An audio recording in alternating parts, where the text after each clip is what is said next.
कि हमारा संविधान एक सुरक्षा कवच है, एक ऐसा सुरक्षा कवच है जो देशवासियों को सुरक्षित रखता है, न्याय का कवच है, एकता का कवच है और अभिव्यक्ति की आज़ादी का कवच है।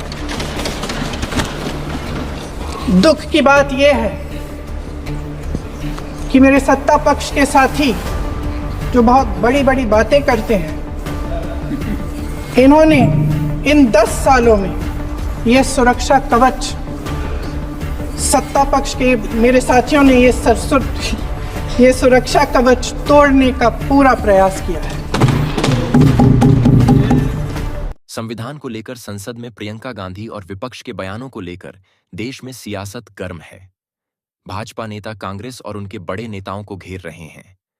इसी बीच मध्य प्रदेश के संसदीय कार्य मंत्री कैलाश विजयवर्गीय का बड़ा बयान सामने आया है।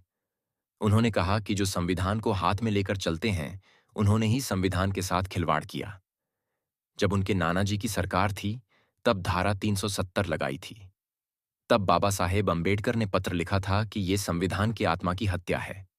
धारा 370 की वजह से 70 सालों तक जम्मू कश्मीर में आरक्षण लागू नहीं हो पाया।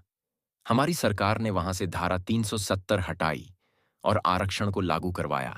ऐसा है कि जो लोग संविधान को हाथ में लेकर घूम रहे हैं, जो लोग कहते हैं कि मोदी जी आरक्षण समाप्त कर रहे हैं, मेरा उनसे प्रश्न है कि उनके नाना जी की सरकार थी और धारा 370 लगाई गई, तब बाबा साहब अंबेडकर ने पत्र लिखा था, ये संविधान की आत्मा की हत्या है।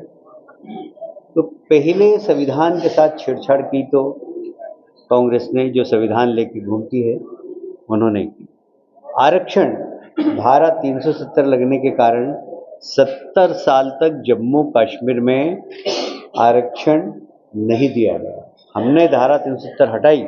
हमारे देश के यशस्वी प्रधानमंत्री नरेंद्र मोदी और गृह मंत्री अमित शाह जी ने धारा 370 हटाई।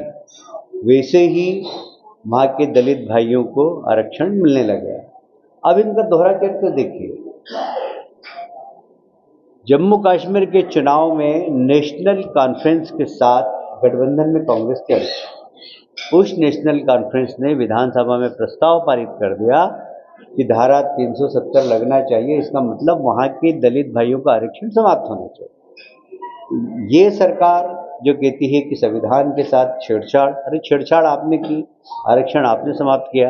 आपको तो संविधान को हाथ लगाने का ही अधिकार नहीं, और इसलिए